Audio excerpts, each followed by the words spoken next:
ਇਨਸਾਨ ਤੇ ਨਾ ਮਾੜਾ ਵਕਤ ਆ ਜਾਵੇ ਤੇ ਬੜੇ ਬੜੇ ਸਾਥ ਛੱਡ ਜਾਂਦੇ ਨੇ, ਆਪਣੇ ਬੇਗਾਨੇ ਹਰ ਇੱਕ ਬੰਦਾ ਪਿੱਛੇ ਹੋ ਜਾਂਦਾ ਹੈ। ਇਵੇਂ ਨਾ ਤੁਹਾਨੂੰ ਇੱਕ ਗੱਲ ਸੁਣਾਨੀ ਆ, ਦੋ ਭਰਾ ਸੀ, ਸਕੇ ਭਰਾ ਸੀ, ਤੇ ਇੱਕ ਵਾਵਾ ਅਮੀਰ ਸੀ ਤੇ ਇੱਕ ਵਿਚਾਰਾ ਗਰੀਬ ਸੀ। ਜਿੰਨਾ ਹੀ ਉਹ ਅਮੀਰ ਸੀ ਓਨਾ ਹੀ ਉਹ ਗਰੀਬ ਸੀ ਨਾ। ਉਹਨੂੰ ਬੜੀਆਂ ਗੱਲਾਂ ਕਰਨੀਆਂ, ਤੂੰ ਕੁਛ ਨਹੀਂ ਕਰ ਸਕਦਾ, ਤੂੰ ਜ਼ਿੰਦਗੀ 'ਚ ਕੁਛ ਨਹੀਂ ਬਣ ਸਕਦਾ, ਐਵਰੀ ਟਾਈਮ ਉਹਨੂੰ ਤਾਨੇ ਮਾਰਨੇ।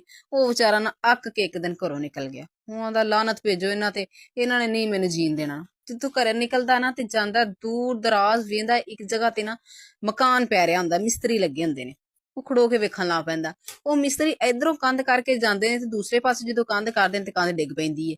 ਜਦੋਂ ਉਧਰਲੀ ਕਰਕੇ ਇੱਧਰ ਆਂਦੇ, ਇੱਧਰਲੀ ਡਿੱਗ ਪੈਂਦੀ। ਉਹਨੂੰ ਖੜਾ ਵੇਖ ਰਿਹਾ ਨਾ, ਉਧਰੋਂ ਨਾ ਆ ਜਾਂਦਾ ਮਾਲਕ। ਮਾਲਕ ਕਹਿੰਦਾ, ਹਾਂ ਵੀ ਤੂੰ ਕੌਣ ਹੈ, ਇੱਥੇ ਕਿਉਂ ਖੜਾ ਹੈ? ਉਹ ਆਂਦਾ, ਜੀ ਮੈਂ ਤਾਂ ਜੋ ਵੀ ਆ, ਤੇ ਪਰ ਮੈਂ ਵੇਖ ਹੀ ਰਿਹਾ ਕਿ ਹੋ ਕੀ ਰਿਹਾ।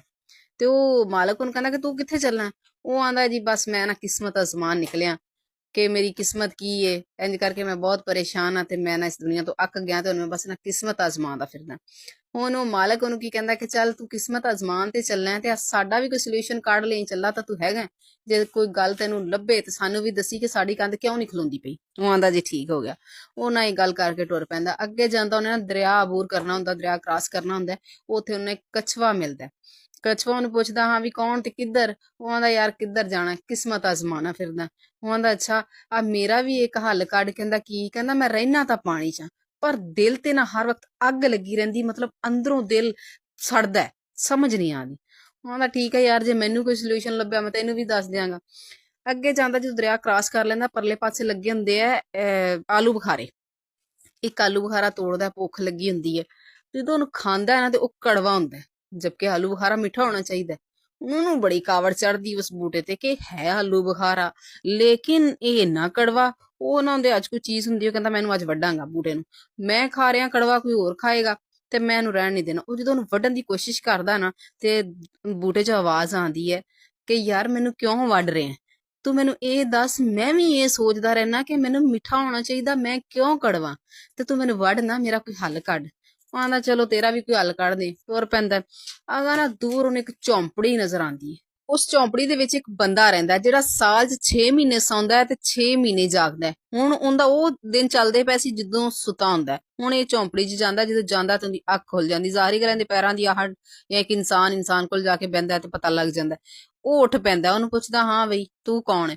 ਮੈਨੂੰ ਸਾਰਾ ਦੱਸਦਾ ਹੈ ਕਿ ਇੰਝ ਇੰਝ ਕਰਕੇ ਮੈਂ ਬਹੁਤ ਗਰੀਬ ਬੰਦਾ ਤੇ ਮੈਨੂੰ ਨਾ ਦੁਨੀਆ ਵਾਲੇ ਜੀਣ ਨਹੀਂ ਦਿੰਦੇ, ਮੈਂ ਬਹੁਤ ਪਰੇਸ਼ਾਨ ਆ ਤੇ ਕਿਸਮਤ ਆਜ਼ਮਾਦਾ ਫਿਰਦਾ। ਉਹਨੂੰ ਕੋਈ ਬਜ਼ੁਰਗ ਸੀ, ਉਹਨੇ ਕਿਹਾ, ਠੀਕ ਹੈ ਤੂੰ ਜਾ, ਅੱਜ ਤੋਂ ਤੇਰੀ ਕਿਸਮਤ ਖੁੱਲ ਗਈ।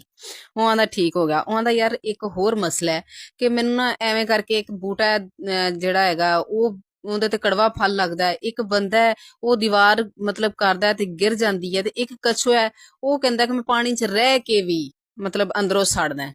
ਉਹ ਆਂਦਾ, ਜਿਹੜਾ ਬੂਟਾ ਹੈ ਨਾ ਉਹਦੇ ਥੱਲੇ ਨਾ ਕੋਈ ਖਜ਼ਾਨਾ ਹੈ, ਤੇ ਉਸ ਬੂਟੇ ਨੂੰ ਜਾ ਕੇ ਕਹਿ ਕੇ ਉਹ ਖਜ਼ਾਨਾ ਕੱਢ ਦੇਵੇ ਆਪਦੇ ਥੱਲੋਂ ਤੇ ਉਹਦਾ ਫਲ ਮਿੱਠਾ ਹੋ ਜਾਏਗਾ। ਤੇ ਜਿਹੜਾ ਕਛੂਆ ਹੈ ਉਹਨੂੰ ਕਹਿ ਕੇ ਅੱਲਾਹ ਪਾਕ ਨੇ ਤੈਨੂੰ ਇੰਨੀ ਦਨਾਈ ਦਿੱਤੀ ਹੈ, ਇੰਨਾ ਮਤਲਬ ਤੇਰਾ ਜ਼ਿਹਨ ਹੈ, ਤੇ ਤੂੰ ਇਹ ਲੋਕਾਂ 'ਚ ਵੰਡਣਾ, ਤਕਸੀਮ ਕਰ, ਲੋਕਾਂ ਨੂੰ ਕੋਈ ਅੱਛੀਆਂ ਗੱਲਾਂ ਦੱਸ, ਤੂੰ ਵੀ ਠੀਕ ਹੋ ਜਾਏਗਾ। ਤੇ ਜਿਹੜਾ ਤੀਜਾ ਬੰਦਾ ਹੈ ਨਾ, ਜਿਹਦੀ ਦੀਵਾਰ ਡਿੱਗ ਪੈਂਦੀ ਹੈ, ਉਹਦੀ ਬੇਟੀ ਵਿਆਹਣ ਵਾਲੀ ਬੈਠੀ ਜਵਾਨ, ਤੇ ਉਹ ਉਧਰ ਨਾ ਗੌਰ ਨਹੀਂ ਕਰਦਾ, ਆਪਦੇ ਕੰਮਾਂ 'ਚ ਹੀ ਉਲਝਿਆ ਹੋਇਆ।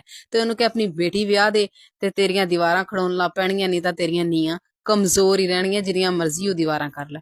ਉਹ ਵਾਪਸ ਆਂਦਾ, ਆ ਕੇ ਤੇ ਬੂਟੇ ਨੂੰ ਕਹਿੰਦਾ ਕਿ ਯਾਰ ਤੇਰਾ ਵੀ ਹੱਲ ਨਿਕਲ ਗਿਆ, ਤੇਰੇ ਥੱਲੇ ਖਜ਼ਾਨਾ ਹੈ ਤੇ ਤੂੰ ਨਾ ਇਹ ਕਢਵਾ ਦੇ ਤੇ ਤੇਰਾ ਫਲ ਮਿੱਠਾ ਹੋ ਜਾਏਗਾ। ਹੁਣ ਉਹ ਦਰਖਤ ਕਹਿੰਦਾ ਕਿ ਤੂੰ ਨਾ ਕੱਢਿਆ ਤੇ ਕਿਸੇ